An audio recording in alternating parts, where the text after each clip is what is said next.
परमार और आप देख रहे हैं सिटी न्यूज मुजफ्फरपुर और इसी के साथ मैं आप सभी दर्शकों का बहुत बहुत स्वागत करती हूं। तो आइए बढ़ते हैं आज की मुख्य खबरों की ओर। हेडलाइंस के प्रायोजक हैं विकास कलेक्शन शोरूम। गाय पत्नी की पुलिस ने जब तलाश नहीं की तो तंग आकर पति ने समरनाने में की आत्मदाह करने का प्रयास। मौसम में हो रही लगातार उतार चढ़ाव के कारण जिले में मौसमी बीमारी की चपेट में आ रहे हैं सैकड़ों बच्चे। और स्मार्ट सिटी के कार्य और इंटर की परीक्षा के कारण पूरा शहर हुआ जाम। तो ये थी आज की मुख्य खबरें। अब खबरें विस्तार से। अपनी पत्नी की बरामदगी और पुलिसिया कार्रवाई से तंग आकर पति ने समरनालय परिसर में आत्मदाह करने का प्रयास किया। पत्नी का अपहरण होने और उसकी बरामदगी नहीं होने से क्षुब्ध पति ने गुरुवार को आत्मदाह का प्रयास किया। युवक की पहचान जिले के तुर्की ओपी क्षेत्र के धर्मोहा गांव के विपिन सहनी के रूप में हुई है। उसने कलेक्ट्रेट गेट पर किरोसिन तेल छिड़क कर अपने शरीर में आग लगाने का प्रयास किया, लेकिन वहां मौजूद सुरक्षाकर्मी ने उसे पकड़ लिया। हाथ से माचिस और तेल का डिब्बा छीनकर दूर फेंक दिया। इससे अफरा तफरी का माहौल बन गया। काफी संख्या में लोगों की भीड़ जुट गई। सूचना मिलने पर टाउन थाना के दरोगा ओम प्रकाश मौके पर पहुंचे, युवक को हिरासत में लिया। इसके बाद उसे थाना लेकर पुलिस चली गई। इस दौरान युवक विपिन ने बताया कि उसकी पत्नी हेमा की 21 जनवरी को राजकुमार समेत अन्य ने मिलकर अपहरण कर लिया था। उसे घर के बाहर से अगवा कर ले गए थे। इसके बाद वे लोग 22 जनवरी को तुर्की ओपी पर शिकायत करने गए तो पुलिस ने उसे डांट फटकार कर भगा दिया। उस दिन से लेकर आज तक वे लगातार थाना से लेकर वरीय अधिकारियों के दफ्तर के चक्कर काट रहे हैं, लेकिन न तो उनकी पत्नी बरामद हुई और न ही आरोपी गिरफ्तार हुए। को मेरी पत्नी को अपराध घर से उठा लिया गया सर। अच्छा। और जब थाना पर हम जाते हैं FIR के लिए तो FIR मेरा नहीं लिया सर। अच्छा। वो बोलता है कि पैसा लाओ तब FIR करेंगे हम, और जब आवेदन दिए उनको तो आवेदन पे FIR नहीं। जब वहाँ से SP साहब का ना, तो SP साहब बोलते कि थाना पर जाओ। थाना पर हम फोन किए हैं, थाना पर जाओ। थाना पर जाने के बाद उनको बोलता है कि थाना पर जाने के बाद बोलता है कि पैसा लाओ तो हम तुम्हारा FIR लेंगे, नहीं तो नहीं लेंगे। कौन बोला? ये राकेश यादव। क्या है? और वो अपने मन से हमको जैसे बोला वैसे केस लिखा है। क्या है राकेश यादव, क्या है वहाँ पे? केस के आयु है सर। कब किए हैं, आवेदन कब दिया? आवेदन तो सर 22 तारीख को दिए थे सर। कब से गायब है पत्नी? पत्नी 21 तारीख को रात को 11 बजे से उठा लिया गया सर। कौन उठाया? राजकुमार सर। काहे उठाया सर? उसका केस चल रहा था सर, पहले से ही 6 महीना पहले की अपहरण, एकदम 15 दिन तक उसको अपहरण करके रखा था सर। अच्छा, काहे ले गया था अपहरण करके? उसके साथ गैंग रेप सर किया था, जबरदस्ती उठा लिया था घर से। अच्छा। सूचना मिला है कि यहाँ पर कोई मिट्टी तेल छिड़क करके आग लगा रहा है, तो हम लोग आए हैं, वो पकड़ करके अभी गया है थाना पर। कुछ पता चला है सर, क्या मामला था? अभी मामला है, तुरंत हम लोग आ ही रहे, तुरंत गया है और जांच पड़ताल होगा, क्या मामला है देखा जाएगा उसके बाद। मौसम में हो रहे लगातार उतार चढ़ाव के कारण जिले में मौसमी बीमारी की चपेट में सैकड़ों बच्चे आ रहे हैं। मौसम में लगातार हो रही बदलाव के कारण इन दिनों छोटे बच्चों में सर्दी, खांसी और बुखार का प्रकोप अचानक बढ़ गया है। एक बार फिर से मौसम ने करवट ले ली है। पछिया हवा चलने के साथ सुबह और शाम में ठंड बढ़ रही है। ऐसे में मौसम के अनुसार न चलने में लापरवाही बरती गई तो उसका बीमार होना तय है। सर्दी में बुजुर्गों और बच्चों का खास ख्याल रखना पड़ता है। अगर थोड़ी सी भी लापरवाही बरती गई तो मौसमी बीमारी अपना प्रभाव दिखाना शुरू कर देते हैं। सरकारी और निजी अस्पतालों में इन दिनों डायरिया, निमोनिया और वायरल के मरीजों की संख्या बढ़ने लगी है। ठंड बढ़ने के कारण बच्चे वायरल इन्फेक्शन के शिकार हो रहे हैं। यदि ठंड लगने पर तुरंत उपचार न किया जाए तो बच्चों और बुजुर्गों को निमोनिया हो सकता है। ऐसे में ठंड से बचाव के उपाय अपनाने बेहद जरूरी है। वहीं शहर के शिशु रोग विशेषज्ञ डॉक्टर अरुण शाह का कहना है कि मौसम के साथ ठंड बढ़ रही, वैसे में नवजात शिशु, छोटे बच्चे और बुजुर्गों का विशेष ख्याल रखना आवश्यक है। इस मौसम में नवजात शिशु एवं छोटे बच्चों में सर्दी, खांसी, बुखार एवं निमोनिया होने की संभावना अधिक रहती है। ठंड के मौसम में सामान्य लोग, खासकर बुजुर्गों को भी ब्लड प्रेशर, सांस लेने में तकलीफ की संभावनाएं बढ़ जाती हैं। ऐसे में सभी लोगों को बदलते मौसम के अनुसार सुरक्षित रहने की ज़रूरत है। खासकर बच्चे की मां को उसके रखरखाव एवं खान पान पर विशेष ध्यान रखना चाहिए। क्या है कि कोल्ड डायरिया जो इस मौसम में वायरस से होती है और राष्ट्रीय टीकाकरण कार्यक्रम के अंतर्गत रोटा वायरस का जो डायरिया का टीका है वो निःशुल्क सब जगह उपलब्ध है। आप अपने बच्चों को 5 साल से नीचे के बच्चों को, खास करके जो इसका एज लिमिट है कि 1.5 महीना के बाद इसको दिया जाता है, इसकी 3 डोज, तो रोटा वायरस वैक्सीन ज़रूर दिलाइए ताकि जो एक घातक बीमारी है रोटा वायरस डायरिया, उससे उसका बचाव हो। और हमने हमेशा कहा है कि खान पान पर विशेष ध्यान रखें, साफ़ सफाई पर ध्यान रखें, हैंड हाइजीन पर ध्यान दें। और जब अगर हैंड हाइजीन पर हम ध्यान दें, यानी हाथ को पानी से, साबुन से 20 सेकंड तक अच्छी तरह से धोएं, बच्चे का भी हाथ धुलाएं, अपने भी खाना परोसने के पहले हाथ धुलाएं, तो निश्चित रूप से साफ़ सफाई और वैक्सीनेशन कोल्ड डायरिया जैसी बीमारी से बहुत हद तक उसको हम लोग बचा सकते हैं।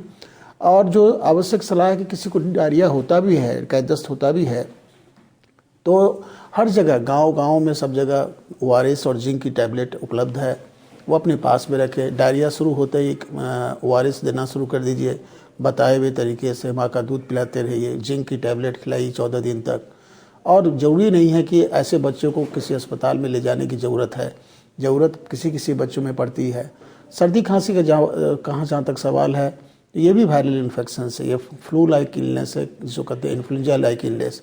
तो इन्फ्लुएंजा लाइक इलनेस भी आपको 99% या 95% केसेस में सेल्फ लिमिटिंग होती है। इसमें बहुत ज़्यादा एंटीबायोटिक, कफ सिरप की कोई ज़रूरत नहीं है थी। डेंजर साइन क्या है ये हम आपको ज़रूर बताना चाहेंगे, कब डॉक्टर बच्चों को ले जाना चाहिए। अब कई 10 में मान लो कि लीजिए, तो डेंजर साइन है कि बच्चा जो है लगातार उल्टी करे, उसकी आंखें धंस जाए, उसका जीभ सूख जाए, उसका मतलब कि पेशाब नहीं हो रहा हो, वो कुछ खा पी नहीं रहा हो, बच्चा बेसुध हो जाए। ऐसे कंडीशन में तो उसको डॉक्टर के पास या निकटतम स्वास्थ्य केंद्र में ले जाना चाहिए। सर्दी खांसी बुखार में तुरंत ले जाना कोई ज़रूरत नहीं है। आप घर में काढ़ा वाढ़ा दीजिए, जो हल्दी मिलाकर दूध दीजिए, तुलसी का काढ़ा दीजिए, ये सब दीजिए, पैरासीटामोल सिरप दीजिए। ले जाना डेंजर साइन तभी है जब उसको पसली चले, उसका बुखार 3 दिन से 4 दिन के बाद भी रहे और वो बच्चा कुछ खा पी नहीं रहा। ऐसी अवस्था में उसको ये देखना पड़ेगा कि कहीं फ्लू के अलावा कोई दूसरी बीमारी जैसे मलेरिया है, डेंगू है, टाइफाइड फीवर है, वो तो नहीं है। इसलिए 4 दिन के बाद भी अगर बच्चा जो है कुछ भी खाए पिए नहीं, लेकिन बच्चा अगर देखने में अच्छा है, अलर्ट है, एक्टिव है, तो ऐसी अवस्था में ज़्यादातर देखा गया है कि बच्चे खुद स्वस्थ हो जाते हैं सिर्फ पैरासीटामोल पानी पिलाने से और रेस्ट देने से। बेनीबाद ओपी क्षेत्र के NH57 पर तेज रफ्तार से आ रही वाहन डिवाइडर से टकराते हुए पुल से नीचे गिर गई, जिसमें एक व्यक्ति की मौत हो गई। गायघाट थाना के बेनीबाद ओपी क्षेत्र स्थित मुजफ्फरपुर दरभंगा NH57 पर तेज रफ्तार का कहर देखने को मिला, जहां एक वाहन बेनीबाद चौक के समीप डिवाइडर से टकराकर पुल से नीचे जा गिरा। जानकारी के अनुसार दुर्घटना अगले सुबह की बताई गई है। आशंका जताई जा रही है कि घने कुहासे की वजह से दुर्घटना हुई। वहीं घटना के बारे में जानकारी मिलते ही मौके पर लोगों की भारी भीड़ जुट गई। सूचना के बाद पहुंची पुलिस ने घंटों मशक्कत के बाद नदी से उक्त वाहन को बाहर निकाला। जब वाहन को पानी से बाहर निकाला गया तो उसमें एक शव मिला। पुलिस शव को कब्जे में लेकर आगे की जांच में जुट गई है। स्मार्ट सिटी द्वारा किए जा रहे नाले कार्यों से 2 महीनों से परेशान दुकानदार चचरी पुल लगाकर अपनी दुकानदारी करने पर विवश हैं। देखिए रिपोर्ट। मुजफ्फरपुर शहर में स्मार्ट सिटी का काम पूरे शहर में लगातार तेज़ी से चल रहा है, लेकिन मैं तमाम लोगों को ये बता दूं कि स्मार्ट सिटी के नाम पर जो शहर में काम चल रहा है वो पूरा प्रैक्टिकल नहीं है। जो भी एजेंसी काम कर रही है वो इंस्टॉलमेंट में काम कर रही है। जो स्थानीय दुकानदार हैं वो पिछले 2 महीना से लगातार परेशान हैं। आपको मैं बता दूं कि इसके वजह से आम लोगों की रोजी रोटी पर इफ़ेक्ट पड़ रहा है। हमारे साथ तमाम दुकानदार हैं यहाँ पर, उनसे बात करेंगे कि आखिर ये जो नाला निर्माण हो रहा है उससे आप लोगों को क्या परेशानी है। आपका नाम क्या हुआ? मेरा नाम हुआ हरेंद्र सिंह। हरिंदर जी, ये बताइए कि जो स्मार्ट सिटी के नाम पर जो नाला का निर्माण हो रहा है उससे क्या परेशानी हो रही है आपको? काम तो बढ़िया हो रहा है, लेकिन ये परेशानी ये है कि ये लगभग 1.5 महीने से जो खोद के रखा गया है और कार्य की प्रगति जो है कि बहुत धीमा है, जिससे हम लोगों की परेशानी हो रही है। हमारी दुकानदारी नहीं चल रही है, कस्टमर नहीं आ पा रहे हैं। इसको जल्द से जल्द जो है ठीक कराया जाए। कुछ और दुकानदार है, उनसे बात करेंगे। आपका नाम क्या हुआ? रोहित कुमार हुआ। क्या परेशानी लग रही है ये जो नाला? अरे 2 महीने से समझिए कि दुकानदारी पूरा डिस्टर्ब है, पूरा खन करके काम भी इतना धीमा है। और हम लोग पुल छतरी किसी तरह लगा करके अपना दुकान का रास्ता बनाए हुए, लेकिन कस्टमर लोग आने से एकदम डर रहे हैं, जिसके कारण इतना परेशानी है कि दुकानदारी बिल्कुल हम लोग का नहीं है। दिन भर समय बैठ कर वो दिन पास। अच्छा, जो निजी एजेंसियाँ है जो काम कर रहे हैं, उसके जो ठेकेदार हैं उन लोगों को आप लोग कुछ नहीं बोलते हैं? उन लोग को बोलते तो बोलते कि आप लोग डिस्टर्ब हमको नहीं कीजिए, हम लोग अपने तरफ से काम कर रहे हैं, काम में बाधा पहुंचाइएगा तो और दिक्कत होगा। हम लोग को करने दीजिए, हम लोग काम करने में लगे हुए हैं। आपका नाम क्या हुआ? ओम प्रकाश सिंह। ये बताइए कि क्या मतलब दुकानदारी में क्या समस्या आ रही है? समस्या ये है कि रात्रि 8 बजे तक तो बंदी कर देना है। जो पीक आवर है उस टाइम में वो काम करते हैं। इसमें यातायात को भी दिक्कत होती है और दुकानदार रोड ब्लॉक करके रोड पूरा ब्लॉक करके काम करते हैं। यातायात में भी दिक्कत होती है और दुकानदारी करने में भी दिक्कत। दिन भर बंद रहता है रोड। जब तक उनका मटेरियल गिरता है तब तक बंद रहता है, फिर वो मटेरियल गाड़ी लेके जाते हैं, फिर वो रोड खोल देते हैं। आप देख सकते हैं कि ये जो मुख्य मार्ग है इसमें सारे दुकानदार कैसे दुकानदारी करेंगे, जबकि जब निर्माण कार्य किया जाता है तो उस वक्त पूरे रोड को ब्लॉक कर और सारा काम किया जाता है। यानी आवागमन पूरी तरह बंद कर जब काम किया जाएगा तो ऑटोमेटिक है कि आम लोगों की जो दुकानदारी रोजी रोटी पर इफेक्ट पड़ेंगे। अपने सहयोगी सोनू शर्मा के साथ प्रदीप कुमार केसरी, सिटी न्यूज़, मुजफ्फरपुर। एक दिव्यांग व्यक्ति नगर थाना की पुलिस पर आरोप लगाया कि हमले की लिखित शिकायत देने के बाद भी शिकायत दर्ज नहीं की गई। जिला पुलिस एक बार फिर से अपनी कार्यशैली को लेकर सुर्खियों में है। मामला खाराघाट रोड के दिव्यांग प्रशांत कुमार उर्फ पप्पू का है। वे पिछले 12 साल से बेड पर हैं। शरीर के नीचे का आधा हिस्सा काम नहीं करता है। बेड पर सोए हालात में ही नित्य क्रिया करते हैं। इन सब के बावजूद बिना जांच पड़ताल किए पुलिस ने उन पर एफआईआर दर्ज कर दिया। यह पुलिस पर सवालिया निशान खड़ा करता है। मामला यहीं पर समाप्त नहीं होता। पीड़ित व्यक्ति के मकान पर कुछ दबंगों की गलत नजर है। वे इसे हथियाने की फिराक में हैं। पीड़ित बताते हैं कि उनके पट्टेदार ने फर्जी तरीके से मकान का आधा हिस्सा बेच दिया, जबकि मामला कोर्ट के अधीन है। अब जिससे जमीन बेचा था उसने किसी और के नाम से महदनामा कर दिया। वह व्यक्ति उनके मकान पर कब्जा करना चाह रहा है। पिछले महीने उनके मकान पर कब्जा करने की कोशिश भी की गई है।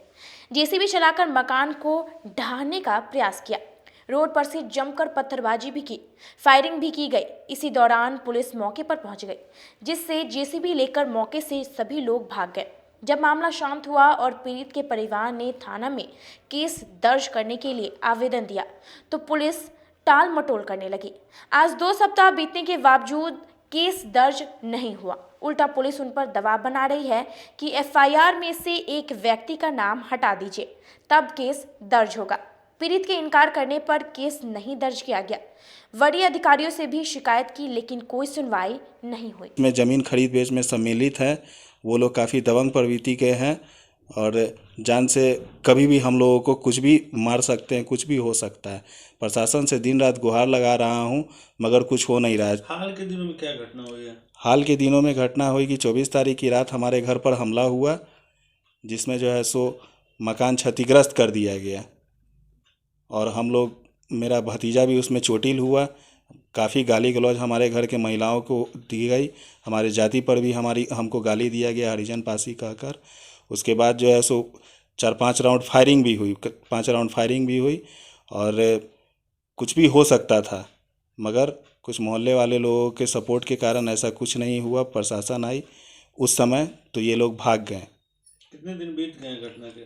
तकरीबन जो है 9-10 दिन बीत चुके हैं इस घटना को। मैंने नगर थाने में इसकी शिकायत की है, एफआईआर के लिए आवेदन दिया, मगर आज तक मेरा कोई आवेदन एफआईआर दर्ज नहीं किया गया है। पुलिस प्रशासन का क्या रोल लग रहा है, क्या आश्वासन मिला है? पुलिस प्रशासन की तरफ से आश्वासन हम लोगों को नहीं लगता है कि हम लोगों के हमारे परिवार के प्रति बेहतर है। अगर ऐसा होता तो हमारा FIR दर्ज कर और जो भी लोग इसमें हैं उस पर कार्रवाई की जाती, उनकी गिरफ्तारी होती। पुलिस का क्या कहना है? पुलिस का कहना है कि आपका FIR नहीं दर्ज होने का नाम है, इसमें जो एक व्यक्ति का नाम है उसको आप हटा लीजिए। किसका नाम? प्रवीण पंकज। प्रवीण पंकज नामक व्यक्ति का जो है सो नाम हटा लीजिए, आपका FIR दर्ज हो जाएगा। रोल क्या है इस पूरे मामले में? प्रवीण पंकज का रोल है इस मकान को खाली करवाने का, दबंग तरीके से। दबंग है वो लोग जिस कारण किसी भी हद तक जाकर हमारे परिवार को किसी भी तरह क्षति करके वो लोग जो है मकान खाली करवाने का कोशिश कर रहा है। जो ज़मीन है ये मेरे पिताजी के नाम से, और ये हम लोग यहाँ पर वर्षों से रह रहे हैं, और हमारे पिताजी और हमारे पटीदार के बीच ये केस चल रहा है, टाइटल सूट 983 केस होने के बाद भी मेरे पटीदार ने गलत तरीके से इसको बेचा। बेचने के बाद जो है सो जिसको बेचा वो भी अभी इस केस में जो है सो लड़ी रहा है, और एक के बाद एक इसकी खरीद बिक्री जारी है अभी तक, जिस पर जो तरह तरह के लोग आ रहे हैं, तरह तरह की धमकियां मिली, और करीबन 3 महीने से मैं और हमारा पूरा परिवार बुरी तरीके से जो है सो तंग है, डरे हुए हैं, सहमे हुए हैं। प्रशासन से गुहार लगातार धमकियां भी मिलती रही हम लोगों को। मेरे ऊपर फर्जी जो है, मेरे और मेरे बाकी के 3 भाइयों के ऊपर फर्जी मुकदमा भी कर दिया गया, केस कर दिया गया 20 लाख रंगदारी का। अब आप देख सकते हैं मैं विकलांग हूँ, क्या मैं किसी से रंगदारी वो भी अपने ज़मीन के लिए रंगदारी मांग सकता हूँ? उसके बाद प्रशासन से मैंने सुरक्षा की गुहार लगाई, अभी तक कोई सुरक्षा नहीं मिला, जिसका नतीजा ये हुआ कि बीते 24 तारीख की रात करीबन 1 बजे के बाद मेरे घर पर हमला हो गया। भारत की स्वदेशी कंपनी जायडस कैडिला ने कोरोना वैक्सीन की जाइकोव-डी सप्लाई शुरू की है। कोरोना से जंग लड़ने के लिए भारत को एक और हथियार मिल गया है। स्वदेशी कंपनी जायडस कैडिला ने अपनी कोरोना वैक्सीन जाइकोव-डी की सप्लाई शुरू कर दी है। देश में अभी इसे 18 साल से ऊपर के लोगों को लगाई जाएगी। इस वैक्सीन की खास बात यह है कि इसमें सुई का इस्तेमाल नहीं होगा, यानी ये वैक्सीन निडल फ्री वैक्सीन है। इसे बिना निडल के ही दिया जाएगा। इसके अलावा ये वैक्सीन 3 डोज वाली है, जो इसे बाकी वैक्सीन से अलग है। जायडस कैडिला की वैक्सीन जाइकोव-डी की केंद्र सरकार ने पिछले साल अगस्त में ही मंजूरी दे दी थी। हालांकि अब तक इस वैक्सीन का इस्तेमाल नहीं हो पाया था।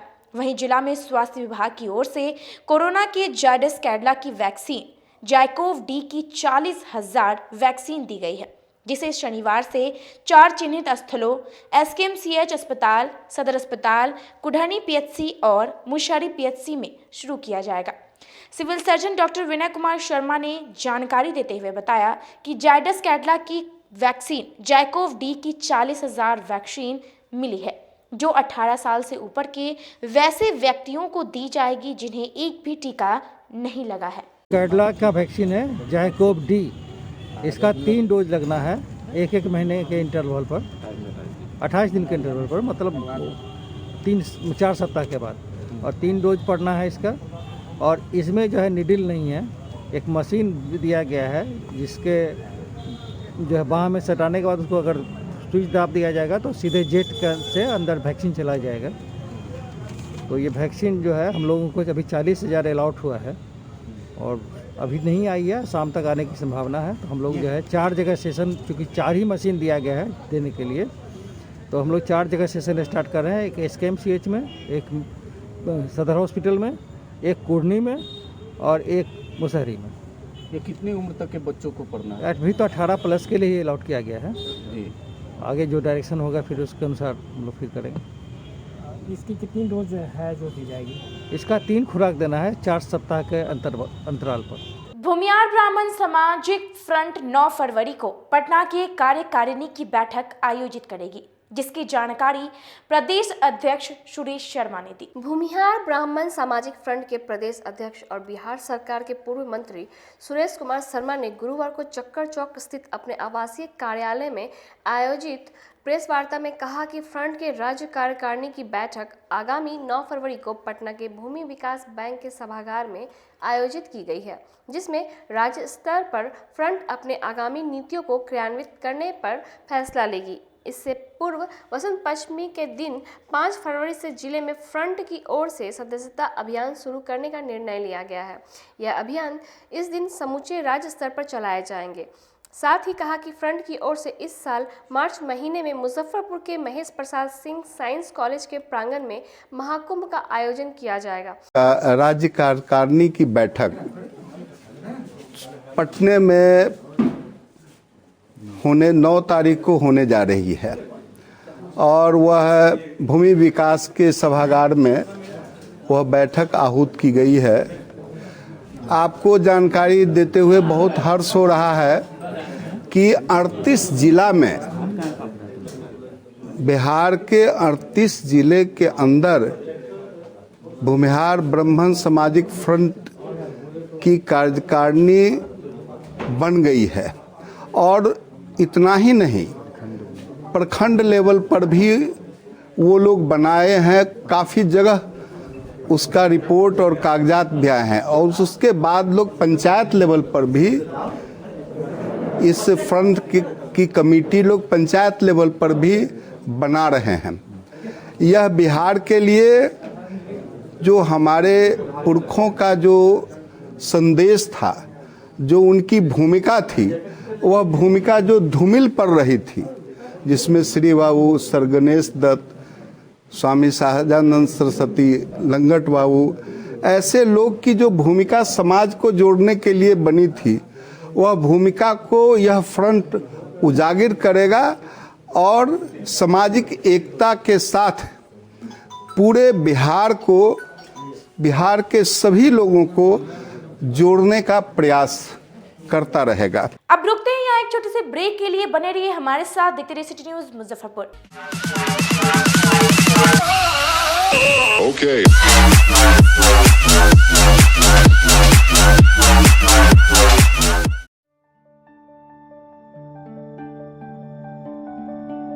हर इंसान की ख्वाहिश होती है एक सुंदर सा घर हो, वह भी अपना। इन सपनों को पूरा करने के लिए मुजफ्फरपुर में आ गया है Devanshi builder and developers OPC private limited. यह कंपनी आपको ऐसा टाउनशिप प्रोवाइड कर रही है जो कि सारी सुविधाओं से सुसज्जित होंगी। Gated society, park, worship place, covered drainage, electricity और ब्लैक कारपेट रोड की सुविधा भी दी जा रही है। तो अपने घर के सपनों को पूरा करने के लिए हमसे जरूर संपर्क करें। हमारा पता है आरके हाउस, NH 77, मलंग स्थान मंदिर के पीछे, पटना रोड, अतिथि होटल के निकट, मुजफ्फरपुर। हमारा कॉन्टैक्ट नंबर है 9031800212 और 9031800213। This is our company Devanshi Builders and I am the business development manager of this company.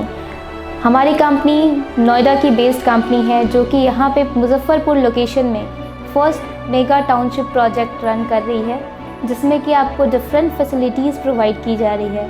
Gated society, park, temple, pitch road, along with that park and temple, ये सारी facilities आपको provide की जाएंगी हमारे plot पे। In the कहते हैं कि मंजिल उन्हीं को मिलती है जिनके सपनों में जान होती है। पंखों से कुछ नहीं होता, हौसलों से उड़ान होती है। तो अगर आप में भी है जज्बा कुछ कर दिखाने का, अगर आपके अंदर भी है एक जीनियस, अगर आप भी छूना चाहते हैं आसमान की ऊंचाइयों को, क्रैक करना चाहते हैं IIT JEE, AIIMS, NEET, NTSC, KVPY या फिर ओलंपियाड, तो आपके हौसलों को उड़ान देने के लिए है जीनियस क्लासेस। जी हाँ, सही सुना आपने, Genius Classes for IIT JEE, AIIMS, NEET, NTSC, KVPY, olympiad for 8th, 9th, 10th, 11th, 12th and target. अपने बेहतरीन सक्सेस रिकॉर्ड के साथ सफलता की नई ऊंचाइयां गढ़ रहा है जीनियस क्लासेस। तो my dear students, 8th, 9th, 10th, 11th, 12th and target के लिए नए बैचेस शुरू होने वाले हैं जीनियस क्लासेस में, जहां है separate hostel for boys and girls. जल्दी से पता नोट करें, Genius Classes, study centre, Pankaj market, Saraiyaganj, Muzaffarpur. अधिक जानकारी के लिए कॉल करें 763509138 या फिर 763509138 8637 या फिर आप कॉल कर सकते हैं 76350 या 9006911690 पर या फिर 9128482268। Genius Classes. For more information, visit our website www.geniusclasses.in or email us on info@geniusclasses.in. Registrations are open and new batches are starting soon. Rush to Genius Classes, Study Center Pankaj Market, Saraiyaganj, Muzaffarpur. घर की खूबसूरती और बढ़ जाती है जब चार दीवारों के साथ फर्श भी खूबसूरत हो। आपके फ्लोर के टाइल्स, मार्बल की खूबसूरती और क्वालिटी, ये सभी इंश्योर करेंगे माँ Bhavani group of companies, authorised dealer of Kajaria. देश की मिट्टी से बनी टाइल से देश को बनाते हैं। Johnson, Orient Bell and all kinds of Indian imported granite and marble. Maa Bhavani group of companies, मतलब a complete floor solution, new 0 mile, Dadar road, Muzaffarpur. अब आ गया है आपके अपने शहर में उत्तर बिहार का पहला नीलकमल एक्सक्लूसिव शोरूम। नीलकमल इंडिया की फेवरेट फर्नीचर ब्रांड है। इस कंपनी के सभी रेंज एक ही छत के नीचे आपको मिलेगी। होम फर्नीचर, ऑफिस फर्नीचर की सभी रेंज यहाँ पे उपलब्ध है। कंपनी का एक्सक्लूसिव शोरूम होने के कारण 40% तक की विशेष छूट यहाँ मिल रही है। इसके अलावा 0% इंटरेस्ट के साथ बैंक से फाइनेंसिंग की भी सुविधा उपलब्ध है। तो देर मत कीजिए, एक बार हमारे यहाँ अवश्य पधारें। हमारा पता है Mithanpura, Narayanpur road, opposite to Vaishali management college और हमारा कॉन्टैक्ट नंबर है 9334900888 और 7004320380। नॉर्थ बिहार का पहला एक्सक्लूसिव शोरूम मुजफ्फरपुर में यूए एसोसिएट के सौजन्य से नीलकमल का एक्सक्लूसिव शोरूम खुला है और आप लोगों से यही भी निवेदन है कि एक बार इस शोरूम में आइए और इसके विस्तृत रेंज को देखिए, जो कि एक अच्छे रेंज के साथ एक अच्छी कीमत के साथ आपको मिलेगा।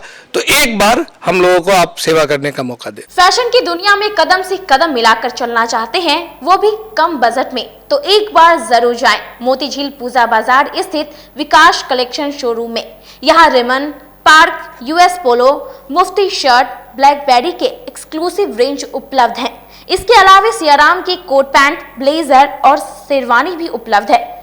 सभी ब्रांड में 1 पीस के खरीद पर 20% तथा 2 पीस के खरीद पर 30% की विशेष छूट दी गई है। तो हमारे यहाँ एक बार अवश्य पधारें। हमारा पता है विकास कलेक्शन, बीवी कॉलेज स्कूल के अपोजिट पूजा बाजार, मोतीझील। हमारा संपर्क नंबर है 9835104722। हाँ, पहले आप लोग का नमस्कार। मेरे यहाँ विकास गारमेंट जो पूजा मार्केट मोतीझील में है, लगन के शुभ अवसर के लिए कोट पैंट, ब्लेजर, विंटर के जैकेट, स्वेटर, मतलब सब चीज़, शेरवानी, अंडर गारमेंट, सारे सब ब्रांड में, टी शर्ट भी सब वो है, और राउंड में टी शर्ट है, गोल गला में टी शर्ट है, सभी तरह का ब्रांड है। और सबसे अच्छा ये है कि हम ऑफर देते रहते हैं। अभी मोस्टली पानी टंकी स्थित वीवो एक्सक्लूसिव शोरूम में त्योहार के मौके पर मोबाइल की खरीदारी करने पर एक से बढ़कर एक उपहार दिए जाने की व्यवस्था है। 10 से 15 हजार की खरीदारी पर मेटल ईयरफोन, 15 से 25 हजार की खरीदारी पर वीवो बैग और 25 हजार से ऊपर की खरीदारी पर हेल्थ बॉन्ड दी जाएगी। तो एक बार हमारे यहाँ अवश्य पधारें। वीवो एक्सक्लूसिव शोरूम, पानी टंकी चौक। जो फिनांस की सुविधा में जेस्ट मनी भी फिनांस करती है। एक अच्छी बात यह है कि इंडिया के नागरिक होने के नाते आपको कहीं के भी नागरिक हैं, आपको यहाँ भी फिनांस मिलेगा जेस्ट मनी के माध्यम से। ये एक बेहतर बात है। अगर आप कहीं के भी रहने वाले और मुजफ्फरपुर में आप मोबाइल खरीदना चाहते हैं, आपके पास आधार या डॉक्यूमेंट दूसरे जगह का है, फिर भी हमारे यहाँ आपको जेस्ट मनी के माध्यम से आपको फिनांस की सुविधा मिलेगी। पहले ये सुविधा नहीं थी और बहुत जगहों पर ये सुविधा अभी भी नहीं है। ये हमारे शोरूम में आपको मिल पाएगा। ब्रेक के बाद एक बार फिर से आप सभी दर्शकों का बहुत बहुत स्वागत है। तो आइए बढ़ते अगली खबरों की ओर। इंटर की परीक्षा और स्मार्ट सिटी के कार्यों से एक बार फिर पूरे शहर में दिन भर लोग जाम से परेशान रहे। शहर में जाम की समस्या आम हो गई है। इन दिनों चल रहे इंटरमीडिएट की परीक्षा के कारण शहरवासियों और परीक्षार्थियों को जाम की समस्या के कारण काफ़ी परेशानियों का सामना करना पड़ रहा है। एक तरफ शहर में चल रहा स्मार्ट सिटी के नाला निर्माण कार्य को लेकर जगह जगह हुई खुदाई के कारण मुख्य सड़क सकरी हो गई है। वहीं इंटर परीक्षा के तीसरे दिन गुरुवार को भी शहर की जाम ने छात्रों को रुलाया। अभिभावक और राहगीर की भीड़ के आगे बौनी दिखी। हालांकि रंगरूटों ने भीड़ का हद तक नियंत्रण रखा और परीक्षार्थियों को जाम से निकाला। इधर ट्रैफिक सुचारू करने के लिए यातायात थाने के जवान लगातार भाग दौड़ करते रहे। वहीं परीक्षा के लिए निकले छात्र 1 घंटे तक जाम में फंसे रहे। इससे उनको काफी परेशानी हुई। इस दौरान छात्र और उनके अभिभावक किसी तरह आपस में लड़ झगड़ कर आगे निकले और परीक्षा केंद्र पहुंचे। जाम की जो समस्या है मुजफ्फरपुर शहर में वो भयावह है और अभी वर्तमान में जो छात्र हमारे इंटर का परीक्षा दे रहे हैं वो परीक्षा खत्म होने के बाद या परीक्षा शुरू होता है तो जाते समय इतनी जाम रहती है शहर, परीक्षार्थियों को और उनके अभिभावक को इतना दिक्कत का सामना करना पड़ता है और जिला प्रशासन मुख्य दर्शक बन के देख रही है, मौनी बाबा बनी हुई है। ये तो आज जाम की स्थिति सही रह गई। ये तो तीसरा दिन है और जाम का समस्या भयावह है। ये तो छात्रों के भविष्य के साथ जिला प्रशासन खिलवाड़ कर रही है। अब स्मार्ट सिटी का भी कार्य हो रहा है और स्मार्ट सिटी का तो कार्य हो रहा है तो आप रूट आप किसी भी तरह का कोई फंक्शन, पर्व, त्यौहार, परीक्षा होता है इतना बड़े पैमाने पर तो उसका आप बाज़ाब्ते रूट बनाते और प्रेस के माध्यम से आप सूचित करते, लोग जानते, उसका रूट बनता सेंटर पर जाने का। जहां आपका कार्य हो रहा है उसको रूट चेंज करते और फ्री रूट को करते, पुलिस बल को आप लगाते। लेकिन जो उदासीन रवैया है जिला प्रशासन का छात्रों के भविष्य के प्रति ये बहुत निंदनीय है। जिले में इंटर परीक्षा के तीसरे दिन 65 केंद्रों पर शांतिपूर्ण परीक्षा संपन्न हुई। जिले में चल रहे इंटरमीडिएट परीक्षा के तीसरे दिन गुरुवार को भी परीक्षा शांतिपूर्ण तरीके से बीता। कहीं से भी किसी अप्रिय घटना की सूचना नहीं मिली। कड़ी निगरानी के बाद जिले के 65 केंद्रों पर इंटरमीडिएट की परीक्षा ली गई है। परीक्षा की पहली पाली में रसायन शास्त्र और दूसरी पाली में भूगोल और कृषि विषय की परीक्षा हुई है। हर दिन की तरह पहली पाली 9:30 से 12:45 तक हुई है। गेट पर होने वाले जांच के कारण सुबह 8 बजे ही परीक्षा केंद्र पर लोग उपस्थित होने लगे थे।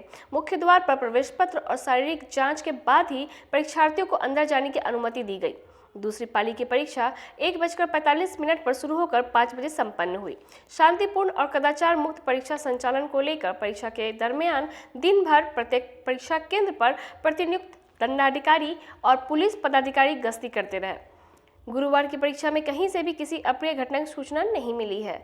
वहीं शुक्रवार को पहली पाली में अंग्रेजी और दूसरी पाली में इतिहास विषय का परीक्षा होगा। नगर सिंह कॉलेज में शांतिपूर्ण ढंग से इको फ्रेंडली कैंपस में, स्ट्रेस फ्री कैंपस में बच्चे लोग एग्ज़ाम दे रहे हैं और अपने प्रतिभा, अपने क्षमता को निखार रहे हैं। लेकिन मैं आपके माध्यम से सरकार तक भी ऑब्जेक्टिव एग्ज़ाम तो लिया ही जा रहा, लेकिन सब्जेक्टिव भी बच्चे लोगों के लिखने की व्यवस्था करने, क्योंकि बच्चे का सर्वांगीण विकास तभी हो सकता है जब वो सब्जेक्टिव भी एग्ज़ाम दे। ऑब्जेक्टिव तो कंपटीशन के लिए ठीक है, लेकिन ये 10th और 10+2 तक उसको सब्जेक्टिव भी एग्ज़ाम की व्यवस्था, भी तो कोरोना काल है, इसके लिए ऐसी व्यवस्था की गई है जो बच्चे लोग के प्रतिभा की जांच भी हो जाए। लेकिन आगे अगर देश को विकासशील से विकसित देश बनाना है, अगर उस क्वालिटी एजुकेशन को आगे भी प्राइमरी और सेकेंडरी के बाद हायर एजुकेशन में ले जाना, तो थोड़ा हम लोगों को परीक्षा के जो अभी माध्यम है उस माध्यम में भी कुछ बदलाव लाने की जरूर आपके माध्यम से मैं सरकार से भी गुजारिश करना चाहता हूँ, जो थोड़ा परीक्षा का पैटर्न भी हम लोग बदलें और ये बच्चे का भविष्य कैसे संभले, हर हाथ को काम कैसे मिले। इस बार सर कदाचार मुक्त परीक्षा पे जोर है, तो उसको लेके क्या कुछ 100% लंगर सिंह कॉलेज में हर एग्जाम कदाचार मुक्त होता है। इसमें जिला प्रशासन का भी पूर्ण सहयोग रहता है। डीओ साहब हों या डीएम साहब हों, अपनी पर्सनल एफर्ट से इस जिला में परीक्षा के स्तर को, अभी तो प्राइज भी मिला है यहाँ के प्रशासन को शिक्षा के स्तर को उठाने में। लेकिन हम सब मिलके बच्चे को किस प्रकार से जो वर्ल्ड लेवल में जो शिक्षा दिया जाता है, वर्ल्ड लेवल पर जो हम लोग मानव संसाधन तैयार होते देख रहे हैं, उससे हमको कम्पीट करना है।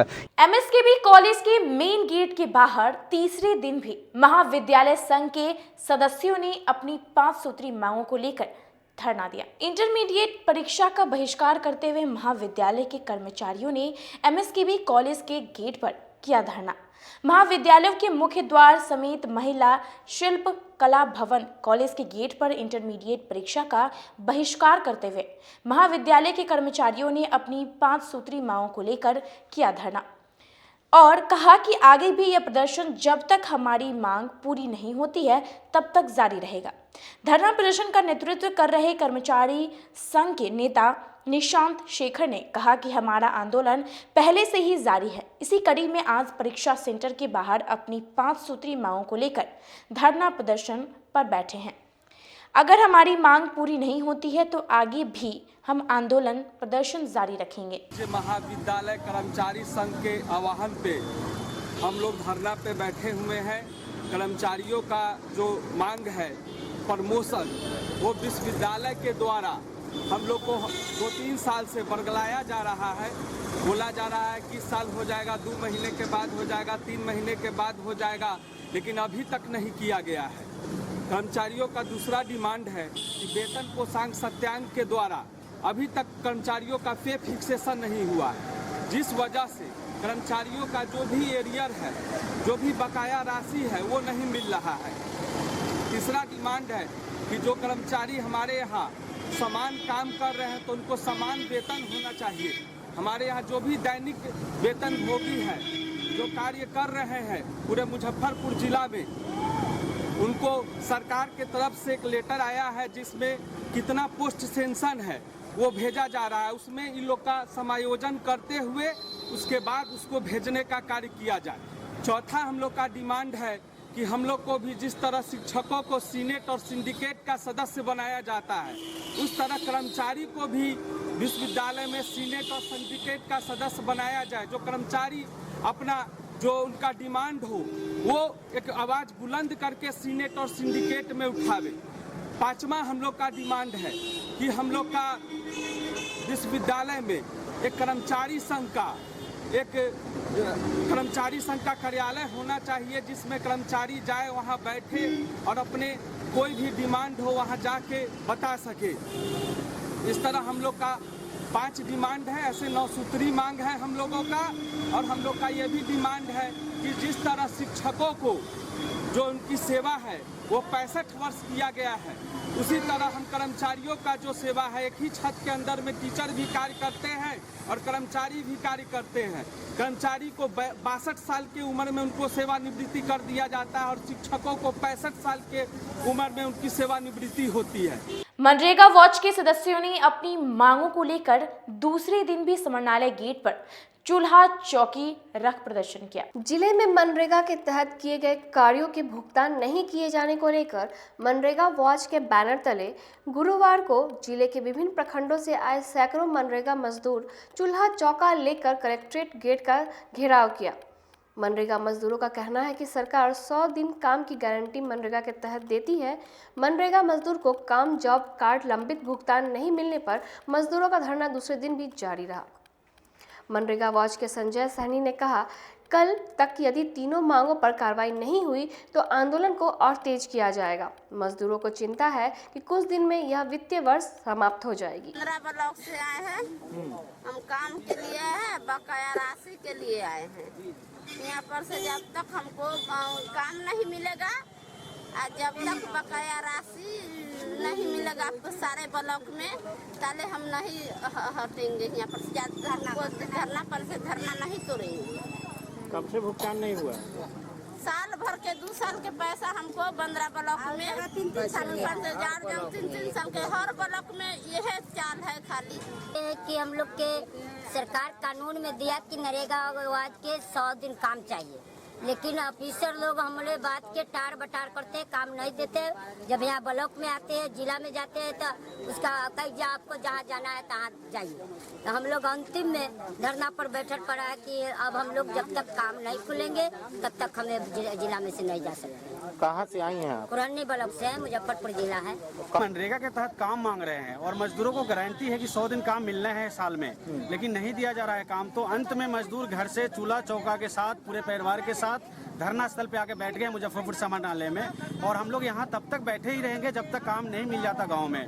अभी तक हमारी मांगों पे कोई कार्रवाई नहीं हुई है। आज दूसरा दिन धरना का हो गया है, और आज अगर बातचीत नहीं हुई ठीक से और काम पे हमारी कार्रवाई नहीं हुई तो कल से हम आंदोलन को और तेज करने वाले हैं। कितने लोग हैं जिनको काम अब तक नहीं मिला है? हजारों लोग हैं, हजारों लोग गांव में गरीबी से बहुत ही बुरा हाल है, और फिर भी सरकार सुन नहीं रही है। जबकि मजदूरों की गारंटी दी गई थी कि काम मिलेगा 100 दिन साल में, तो अंत में ये धरना करना पड़ रहा है। चित्रगुप्त एसोसिएशन के सभागार में नागरिक समाज के सदस्यों ने संघकर्मी संजीत किशोरी की आकस्मिक निधन पर श्रद्धांजलि सभा का आयोजन किया। सामाजिक सांस्कृतिक कर्मी संजीत किशोर के निधन पर गुरुवार को नागरिक समाज के द्वारा छाता चौक स्थित चित्रगुप्त एसोसिएशन सभागार में श्रद्धांजलि सभा का आयोजन किया गया।